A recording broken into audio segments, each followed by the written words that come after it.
kegiatannya melalui daring. Jadi kira-kira mungkin adik-adik kebingungan nih, apa sih yang harus kita lakukan selama masa pandemi ini? Nah, kita langsung aja ya dengarkan cerita atau obrolan dari Teh Anggia. Ya. Ya, terima kasih Teh Elvi. Bismillahirrahmanirrahim. Assalamualaikum warahmatullahi wabarakatuh. Untuk teman-teman adik-adik SMK Ma'arif Cicalengka, berhubung hari ini kita sedang melaksanakan MPLS di rumah atau dengan sistem daring ya. Hari ini mungkin bisa kita ambil pelajaran nih Teh. Ya, kenapa kita melakukan MPLS secara daring ya? MPLS secara daring ini dilakukan untuk mencegah terjadinya peningkatan COVID-19 ya. Nah, sebetulnya teman-teman di rumah itu banyak hikmahnya. Adanya corona ini banyak hikmah sekali ya Teh ya. Nah, hikmahnya apa saja? Yang pertama, adik-adik, teman-teman semua bisa di rumah, bisa berkumpul dengan keluarga. Yang awalnya menghabiskan waktu di sekolah, adik-adik bisa belajar di rumah, berkumpul sama keluarga ya, betul ya. Nah, tapi apa saja yang harus dilakukan oleh adik-adik di rumah untuk mencegah terjadinya peningkatan penyakit COVID? Nah, yang pertama, adik-adik kemanapun adik-adik pergi, gunakan masker. Nah, masker. Untuk sekarang itu Bapak Gubernur sudah mengeluarkan peraturan per 27 Juli nanti Bapak Gubernur akan mengenakan sanksi kepada seluruh masyarakat yang tidak mengenakan masker, didenda 100 sampai 150 ribu. Habis uang gimana ya? Lebih baik uangnya dipakai beli kuota, dipakai jajan ya gitu. Nah, jadi kami sarankan untuk teman-teman menggunakan masker ya. Kami menggunakan masker di puskesmas itu biasanya menggunakan masker medis. Tetapi saat kami tidak ada masker medis, kami menggunakan masker kain ya. Masker kain itu bisa teman-teman gunakan diganti selama 4 jam ya Teh ya. Nah, setiap 4 jam sekali teman-teman bisa mengganti masker tersebut ya. Nah, kenapa Bu harus pakai masker? Kenapakah harus pakai masker? Nah, masker di sini untuk mencegah terjadinya penyebaran virus corona. Nah, katanya kemarin corona itu bisa menyebar melalui airborne atau udara ya Teh ya. Nah, maka dari itu betul-betul gunakan masker dengan cara yang memang betul digunakan, bukan hanya dipakai di dagu ya, atau mungkin hanya menjadi aksesoris belaka gitu masker. Nah, itu yang pertama. Jadi gunakan masker di masa pandemi. Yang kedua, teman-teman lakukan cuci tangan pakai sabun secara rutin ya, baik sebelum beraktivitas ataupun setelah beraktivitas. Nah, biasanya ada teman-teman yang nanya nih Teh, hand sanitizer itu bisa digunakan sebagai pengganti cuci tangan nggak? Menurut Teteh? Sebenarnya kayak enggak lah. Enggak ya? Bisa.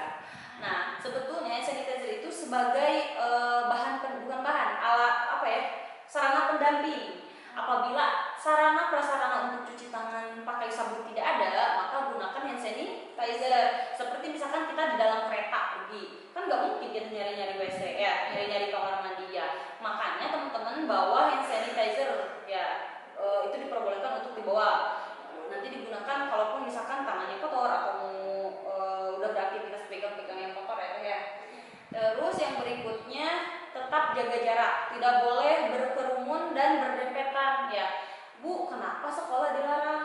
Bu, kenapa ke masjid waktu itu dilarang? Tapi masih banyak orang-orang yang main ke alun-alun, ke candi ya di Cicalengka gitu.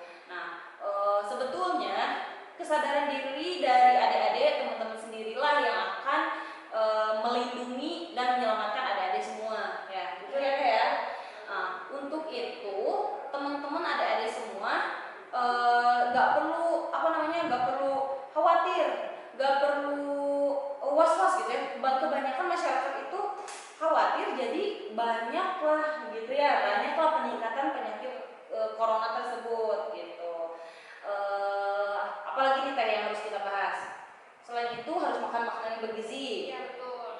Itu sangat penting ya Teh ya dalam masa pandemi ini untuk menjaga imunitas tubuh kita gitu ya. Terus apalagi ya? Sebetulnya masih banyak pertanyaan pasti dari adik-adik semua, pertanyaan tentang corona. Terus di masa sekolah sekarang ya, betul.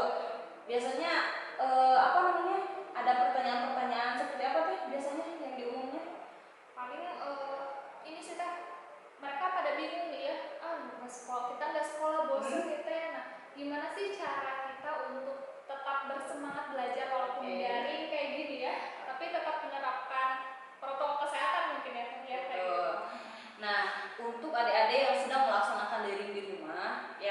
tadi yang paling penting itu ya, gunakan masker setiap bepergian, lakukan cuci tangan pakai sabun, tetap jaga jarak ya, tidak main ke luar rumah.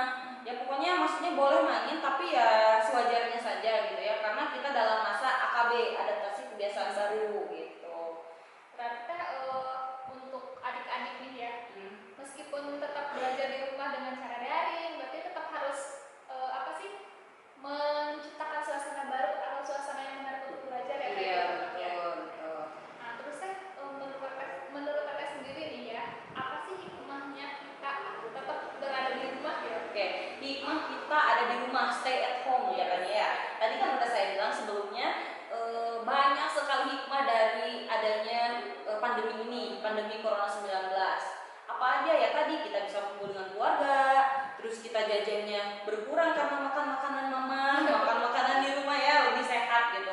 Yang awalnya sebetulnya dari dulu juga sudah digencarkan harus cuci tangan, harus makan makanan dari rumah bekal.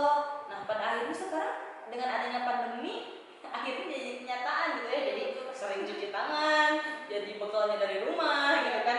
Nah pada akhirnya hikmah dari adanya corona ini merubah gaya hidup atau pola hidup masyarakat menjadi pola hidup yang bersih dan sehat. Sebelumnya sih hal cuci tangan atau bekal makanan dari rumah itu hal yang dianggap apa sih, sepele gitu ya. Betul. Tapi pada saat seperti ini ternyata memang baru terasa bahwa itu tuh sangat penting sekali ya Teh. Nah ini Teh ada lagi pertanyaan nih.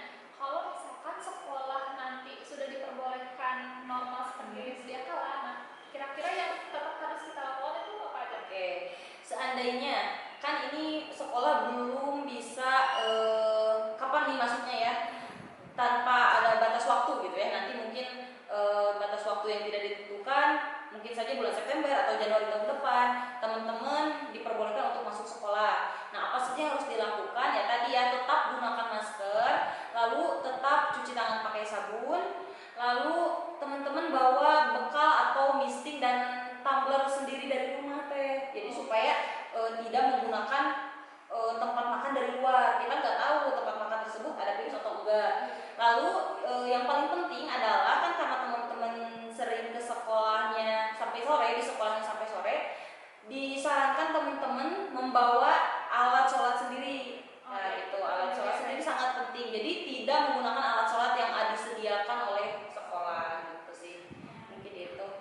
Terus itu kan untuk siswa ya Teh. Nah sekarang untuk sekolahnya sih Teh, kalau misalkan sekolahnya udah normal, kira-kira apa yang harus sekolah persiapkan untuk menghadapi siswa yang masuk lagi gitu? Oke, kalau untuk sekolahnya sendiri mungkin di sini di SMK Ma'arif khususnya ya, sepertinya protokolnya sudah dipenuhi ya, ada sarana cuci tangan. Nah, dengan disediakannya sarana cuci tangan oleh sekolah, teman-teman gunakan sarana tersebut dengan semaksimal mungkin. Mungkin itu sudah.